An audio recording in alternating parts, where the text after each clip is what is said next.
Avian के मरीज जो है वो रिवर्स मतलब पीछे की ओर चल सकते हैं क्या, और पीछे चलने मतलब रिवर्स चलने में क्या फ़ायदा है, क्या नुकसान है, आज इसके बारे में जानने वाले हैं।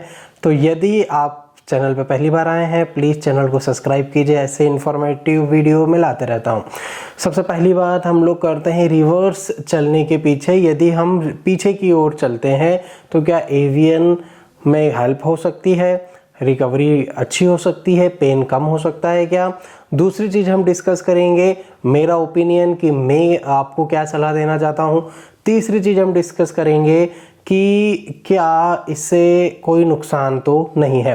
तो सबसे पहले हम बात करते हैं रिवर्स चलने के पीछे का क्या कारण है, क्यों डॉक्टर सलाह देते हैं। सबसे पहली बात तो यह है कि जब आप एवियन के पेशेंट हैं और आप आगे की ओर चलते हैं तो आगे की ओर चलने में आपके जो हिप के बॉल है उस पर वेट बेरिंग एरिया पर ही अधिकतर नेक्रोसिस पाया जाता है, जिसके कारण आगे की ओर चलने के कारण आपके हिप पे प्रेशर ज़्यादा बनता है और उस प्रेशर के कारण आपको दर्द ज़्यादा देखने को मिलता है।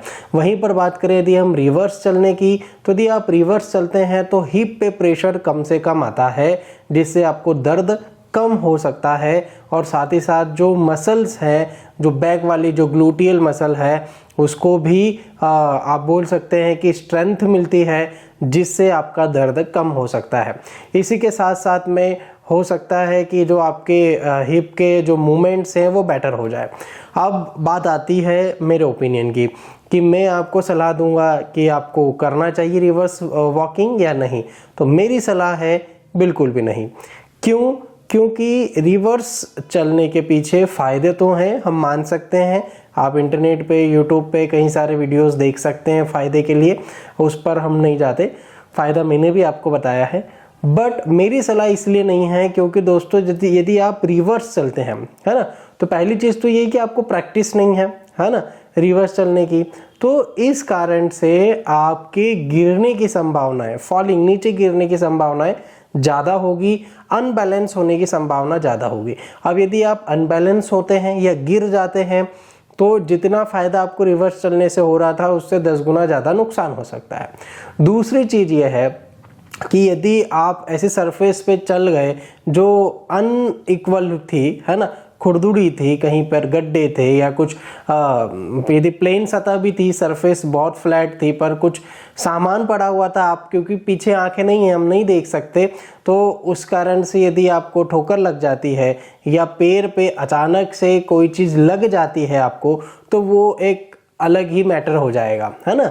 तो बिल्कुल भी आपको ये नहीं करना है। तीसरी चीज़ ये है कि यदि आपके हिप पे प्रेशर तो कम पड़ रहा है as compare to forward bending, आगे चलने में प्रेशर ज़्यादा होता है, पीछे चलने पे हिप पे प्रेशर कम होता है, पर ये जो हिप का प्रेशर कम हुआ वह प्रेशर डाइवर्ट हो जाएगा आपके नी पर। तो नी पे जितना प्रेशर पड़ना चाहिए उससे ज़्यादा प्रेशर नी पे पड़ने लग जाएगा, क्योंकि आपका वेट तो उतना ही है ना, शरीर का वेट तो उतना ही है, पीछे चलने में वेट तो कम हो नहीं जाएगा, ठीक है, उतना ही वेट रहेगा। तो जो वेट है जो हिप पे आ रहा था आगे चलने पे वो हिप पे कम हो गया, तो वो जो वेट कम हिप पे आ रहा है वो आपका डाइवर्ट होके नी पे आ जाएगा, और यदि नी पे आ गया तो नी का पेन आपका बढ़ सकता है। कई सारे केस आपने देखे होंगे दोस्तों एवियन के जिसमें रेडिएटिंग पेन होता है। मैं अधिकतर वीडियो में बताता हूँ कि हिप पे प्रेशर हिप पे दर्द कम होगा और नी पे दर्द ज़्यादा देखने को मिलता है, हिप पे कम और नी में ज़्यादा, ऐसा भी देखने को मिलता है। स्पेशली जो हमारी पेंट की सिलाई होती है उस साइड मतलब बाहरी वाले साइड में घुटने का दर्द जो है वो बना रहता है। तो यदि आप बैकवर्ड चलेंगे तो नी पे प्रेशर ज़्यादा बन जाएगा और उस नी के प्रेशर के कारण आपको दर्द बढ़ सकता है। तो पूरा घुमा करके हम यही देख लें कि आपको बैकवर्ड यदि चलना है तो यदि आप एक्सपर्ट हैं इस पे चलने पे, है ना, आपको बहुत आदत है कि आप चल सकते हैं, आपका जो सरफेस है वो पूरी तरीके से फ्लैट है, गिरने की कोई संभावनाएं नहीं है और आप बहुत माहिर है इसमें, है ना, कि आप बढ़िया चल देंगे, कोई दिक्कत नहीं होगी, तो फिर हाँ आप आपके चिकित्सक से सलाह कीजिए और आप चल सकते हैं। मेरी सलाह तो बिल्कुल भी नहीं है, क्योंकि हिप पे जो बैक चलेंगे आप उससे जितना इफेक्ट होगा उससे 50 गुना ज़्यादा अच्छी एक्सरसाइजेस हैं, वो यदि आप कर लेते हैं तो बैक जो आप चल रहे हैं, जो आप रिवर्स चल रहे हैं, उससे जोखिम भी कम होगा, ना के बराबर ही होगा, एक्सरसाइजेस में बहुत कम होगा और आपको फ़ायदा उससे 50 गुना मिलेगा, है ना। एक्सरसाइजेस में क्या आप जो है सेतु बंधासन, ब्रिज पोजीशन बहुत अच्छा होता है।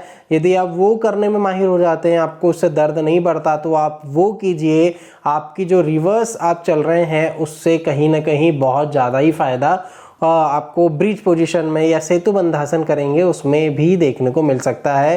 तो अंततः यही कहूँगा कि यदि आप सोच रहे हैं कि मैं सर रिवर्स चलूँगा तो एवीएन में मेरे को काफ़ी फ़ायदा हो जाएगा, तो काफ़ी फ़ायदा तो नहीं होगा, कुछ फ़ायदा हो सकता है, पर उसके साथ में नुकसान भी है और वो सारी चीज़ें मैं आपको बता चुका हूँ।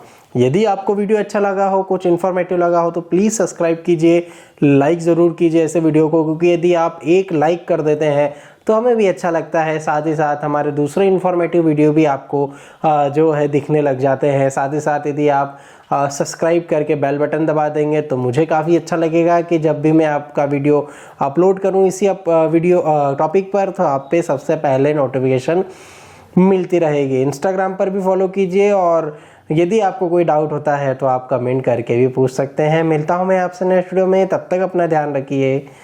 नमस्कार।